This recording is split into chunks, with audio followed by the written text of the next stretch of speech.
chacun a à se poser la question: qu'est-ce que je fais sur la terre? Qu'est-ce que j'ai à faire? Sais-tu quoi? Quand j'étais têtu, que je ne voulais pas croire en Dieu, c'est parce que j'avais l'esprit pas mal fermé. Fermé et barré. Barré à double tour. Je ne voulais rien savoir par rapport à ça. Tu sais, moi, à un moment donné, je me suis fait à l'idée, si ça n'existe pas, c'est tout un paquet de mensonges. Je veux rien savoir de ça. Puis je me suis barré là. Alors, je te demande à toi qui m'écoutes, si tu es capable d'avoir l'esprit ouvert. C'est juste ça. Si tu as l'esprit ouvert, puis tu n'es pas barré à double tour comme je l'étais, ben peut-être que tu vas pouvoir faire l'expérience de Dieu. Puis avoir ta propre expérience que Dieu existe. C'est ça qui est important. Ça peut changer bien gros ta vie. Il y a une chose qui est importante, c'est qu'il faut que je témoigne de la vérité. C'est la chose la plus importante pour moi. Est-ce que les gens vont vouloir la savoir, la vérité?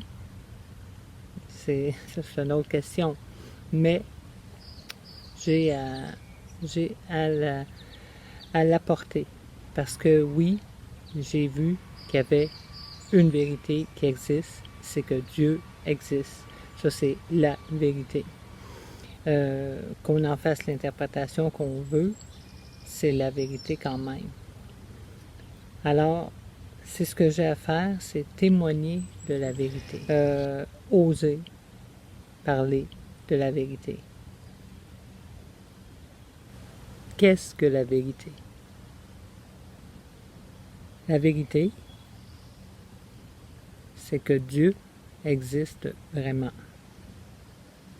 Ça, c'est la première vérité qu'il faut savoir.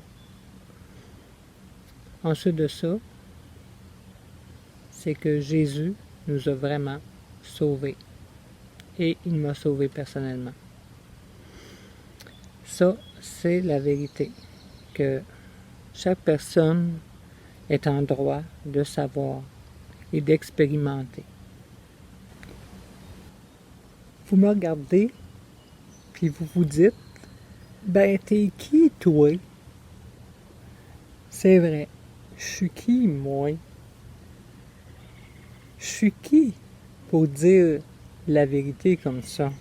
Bon, mon témoignage donne à rien, c'est ça que je suis en train de dire. Si j'ai eu une relation vraiment personnelle, intime, qu'on ne peut nier, là, c'est... je peux pas nier ça, là. La relation que j'ai eue avec lui, ce que j'ai vu de lui, je l'ai vraiment vu avec mes yeux. Je peux pas le nier. Faut que je le témoigne. Puis moi, je me dis, bah, un témoignage de plus, là, il y en a déjà beaucoup, puis ils n'ont pas besoin de ça. Apprendre que Dieu existe, est-ce que ça peut changer des choses dans notre vie? Moi, je dis oui, parce que ça change toute la perception qu'on a de la vie. Il y a un créateur.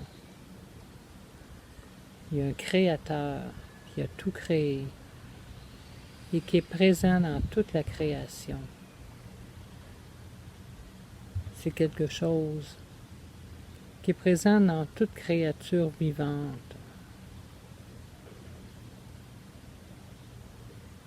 C'est quelque chose de beau à voir, à savoir et à vivre avec, parce que ça change la perception de la vie.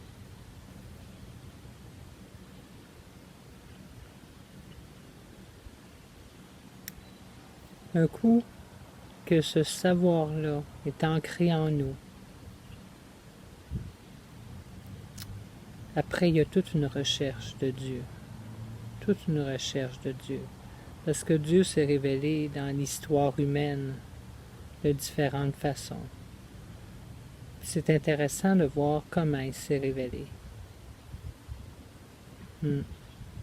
C'est dans cette révélation-là qu'on peut le trouver, le connaître et l'aimer.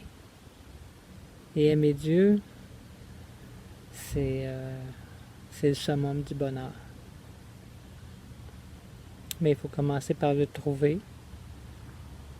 Je vous invite à le trouver, aujourd'hui même.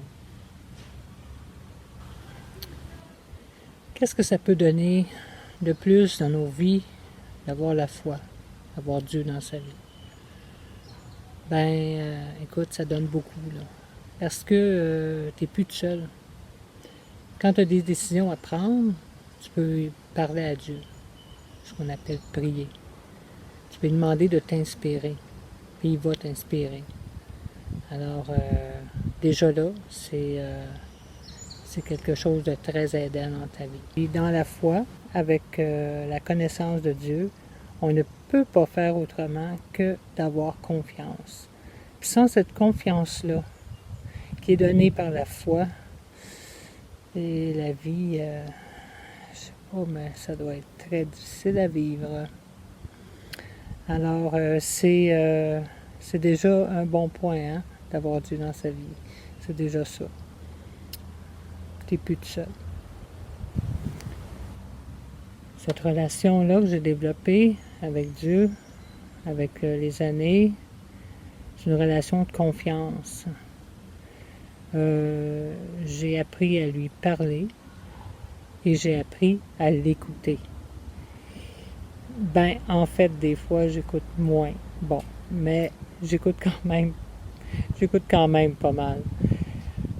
Alors, j'ai appris à écouter son message, ses messages, à écouter ce qu'il a à dire sur plein de sujets. Et puis, j'ai beaucoup écrit, surtout dans les premières années. Puis, en connaissant Dieu, moi qui étais athée, ça a bouleversé ma vie, évidemment. Alors, ce qui m'a le plus fasciné, c'est la vie éternelle. Et puis, j'avais beaucoup de questions à ce sujet-là. Puis, moi, j'étais certaine que je ne mériterais pas la vie éternelle.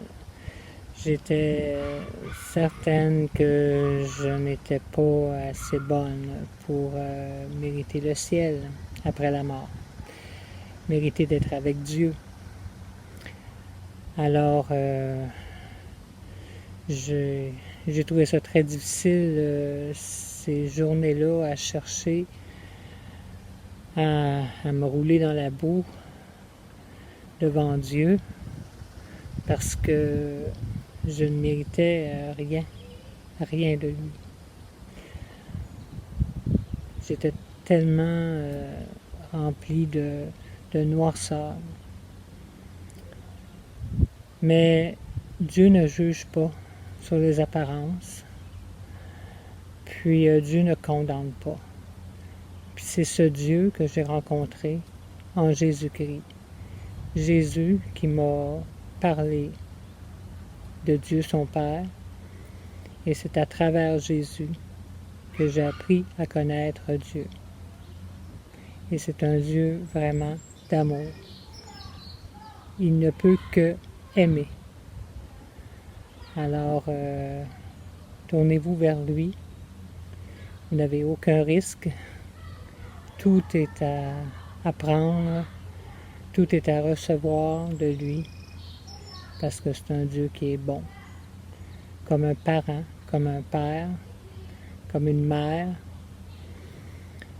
Si vous avez des enfants, vous savez un peu, hein, c'est quoi aimer son enfant.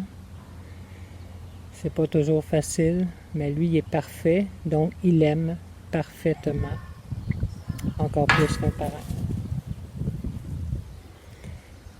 Alors, j'ai envie de vous en parler beaucoup, alors je vais faire plusieurs vidéos au sujet de Dieu, parce que c'est ma passion.